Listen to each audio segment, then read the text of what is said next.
തൻ്റെ 37ാമത്തെ വയസ്സിൽ അദ്ദേഹം ഇന്ത്യക്കെതിരെ ചരിത്ര പരമ്പരയിൽ തൻ്റെ രാജ്യത്തെ വിജയശില്പിയാക്കിയതും ഒരു ചരിത്രം തന്നെയാണ്. ഇന്ത്യക്കെതിരെയുള്ള ഈ ഒരു ചരിത്ര വിജയത്തിന് ശേഷം ഹാർമർ പറഞ്ഞത് ഇപ്രകാരമാണ്: never in a million years did I think that I would have another shot in international cricket. Never in a million years did I think that I would come to India again. ഒരിക്കലും അന്താരാഷ്ട്ര ക്രിക്കറ്റിൽ എനിക്ക് മറ്റൊരു shot ലഭിക്കുമെന്ന് ഞാൻ കരുതിയിരുന്നില്ല. ഒരിക്കലും ഞാൻ ഇന്ത്യയിലേക്ക് ടെസ്റ്റ് കളിക്കാനായി തിരിച്ചു വരുമെന്നും കരുതിയിരുന്നില്ല. അതായിരുന്നു അദ്ദേഹത്തിൻ്റെ വാക്കുകൾ.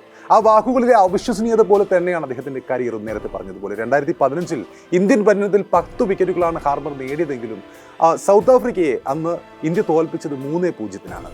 അതും അന്നത്തെ പ്രഗത്ഭന്മാരൊക്കെ ഉണ്ടായിരുന്ന എബ്രഹാം ബെഞ്ചമിൻ ഡിവിലിയേഴ്സും ഹഷിം അംലയും ഫാഫ് ഡുപ്ലസിയും കഗിസോ റബാഡയും ഒക്കെ ഉണ്ടായിരുന്ന സൗത്ത് ആഫ്രിക്കയെ അന്ന് 3-0 ഇന്ത്യ കെട്ടുകെട്ടിച്ചത്.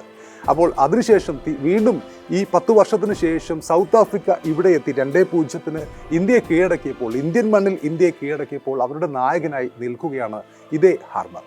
സ്പിൻ ഒരു കലയാണെന്ന് അവർ പറയുന്നു. അത് അങ്ങനെയാണെന്ന് ഞാൻ ശരിക്കും വിശ്വസിക്കുന്നു. പ്രത്യേകിച്ചും ഒരു ഓഫ് സ്പിന്നർ എന്ന നിലയിൽ മറ്റു തരത്തിലുള്ള സ്പിന്നുകളെ പോലെ തന്നെ നിങ്ങൾക്ക് അത്രയും വ്യതിയാനങ്ങൾ ഉണ്ടാക്കാൻ സാധിക്കില്ല.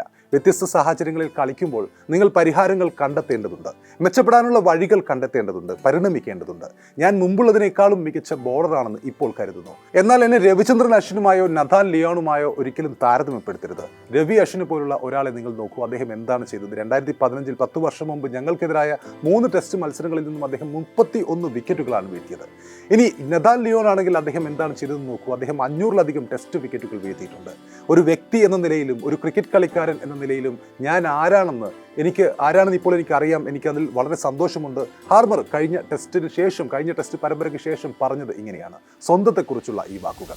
ഫസ്റ്റ് ക്ലാസ് ക്രിക്കറ്റിലെ നേട്ടങ്ങൾ എണ്ണുമ്പോൾ ഹാർമറുടെ കണക്കുകൾ നിങ്ങളെ തീർച്ചയായും അമ്പരപ്പിക്കുമെന്ന് ഉറപ്പാണ്. കാരണം മറ്റേതൊരു താരത്തെക്കാളും കൂടുതൽ വിക്കറ്റുകൾ ഹാർമർക്ക് ഫസ്റ്റ് ക്ലാസ് ക്രിക്കറ്റിലുണ്ട്. 1017 ഫസ്റ്റ് ക്ലാസ് വിക്കറ്റുകൾ 236 മത്സരങ്ങളിൽ നിന്നും അദ്ദേഹം നേടിയിട്ടുണ്ട്. He is one of the only 4 South African players to have claimed 1000 first class wickets. അതായത് സൗത്ത് ആഫ്രിക്കയ്ക്ക് വേണ്ടി 1000 ഫസ്റ്റ് ക്ലാസ് വിക്കറ്റുകൾ തികക്കുന്ന 4 പേരിൽ ഒരാളാണ് Harmer.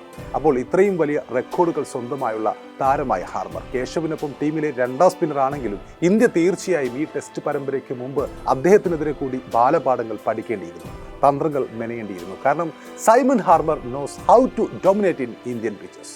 India will never forget that there was a player named Simon Harmer. Simon Harmer എന്നൊരു കളിക്കാരൻ ഉണ്ടായിരുന്നു എന്ന് ഇനി ഒരിക്കലും ഇന്ത്യ മറക്കില്ല. Harmer, you are absolute class.